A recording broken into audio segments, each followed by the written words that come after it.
Hey everybody, welcome back to Everyday Journey. Today we're going to work on a 2013 Toyota Highlander. We got to replace the steering intermediate shaft. So let's go ahead and get at it. So go ahead and loosen the lug nuts while the tire's still on the ground. Jack the car up, go ahead and support it, and then let's go ahead and take the wheel off the rest of the way. Now if you look up through here, you can see the part that you need to replace. If you need to, you can get somebody to turn the wheel just a little bit so you can see it move. That way you can identify it. But it's right here. What we're going to have to do first is spray a little bit of penetrating oil on there, because this thing's probably going to be a bear to get off. So maybe this will help. In the meantime, go ahead and get somebody to turn the wheel so that you can get the bolt into a way that you can actually get a wrench on there. Once it's in position, we'll practice a little bit of bondage here so we make sure the steering wheel is not going to move. And then we go back down. We'll go ahead and mark this. That way we can see where the new part needs to go. And I just marked it right there where it splits. That way we can put everything back the same way. So the brake line is taking center stage, but we're trying to get this bolt off of here. Go ahead and loosen it up. Do whatever you can. It's a really tight space, but once you got it out, then we got to work on trying to get it off of there.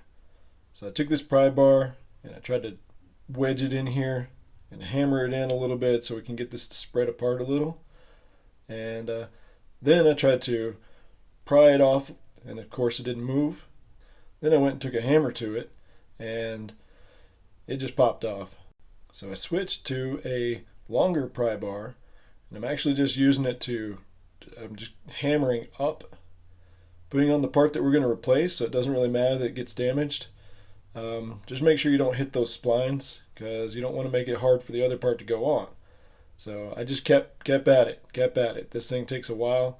It's, like I said, really tight space, and you're going to find it's not too easy, but it can be done as long as you can practice a little bit of patience. Just keep at it. You will get it. It just takes a bit of time. So now we move to the inside. We got to take this retaining collar off of here. So just loosen the bolt, go ahead and take it out, then just spread it out and lift it up and take it off of there. Now we pull out the boot, and then we move to the top. This is underneath the steering wheel. Now just got to loosen the bolt, take it completely out, and then go ahead and slide it down off the shaft. Now this one comes off pretty easily. Once that's all done, you just pull the whole thing out and get ready to put in a new one. Now we just compare the two parts. We need to make sure that they're actually the same so that whenever we put it back in, we know it's going to work. You can see the U-joints on this old one. They're a bit loose. I didn't really notice them being like really loose, so that you can feel a lot of rattling or anything like that in it. But there definitely was something because it was making a noise and trying to bind up a little bit. This one's nice and tight, just like it should be. So now we move into the engine compartment again. We go ahead and clean off this shaft. Once you got it cleaned off, I'm putting some anti-seize on it, because if I got to take this thing back off, I want to make sure it comes off a little easier. Another thing I'm going to do just to ease an installation is I'm going to spread this out a little bit. This is the new part, and all I'm doing is just driving this spike or driving this chisel down through there just to spread it out a little bit, because I try to make sure it goes on a little easier. Once that's done, we just reinstall everything just the way we took it apart. Alright, so you saw that it can be done. It is difficult, but it can be done.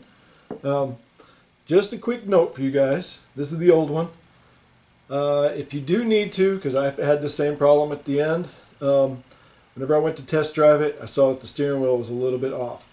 What you should do first, if that's the case, is take the side that went on the inside, and because that's the easiest to get to and the easiest to take apart, and go ahead and just make it shift, undo it, pull it off of there, and turn it just a little bit, and just go tooth by tooth and test it out each time to see if it straightened it out. Now there is a little bit of an issue in the fact that the teeth on the inside are actually larger than the teeth that go on the outside. The outside has a lot finer teeth to it, so in the case that you get done and you've tried it, you've moved it one tooth over and it went too far, you moved it back one tooth and it goes too far this way, in that case you may want to go ahead and undo it from the inside, slide it off of there, and shift it one tooth. Eventually you'll get it straight. it'll be back just the way it was. But it's not too difficult. It just takes a little bit of time. Well, hopefully you liked the video. Hopefully it helped you out. Make your job a little bit easier in doing this exact same thing. If you need any help or got any questions, just put it in the comments. I try to respond to them as quickly as I can. And if you liked it, come back for more. I'll have another video coming out soon.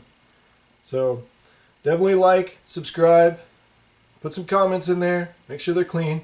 And until next time, y'all take care.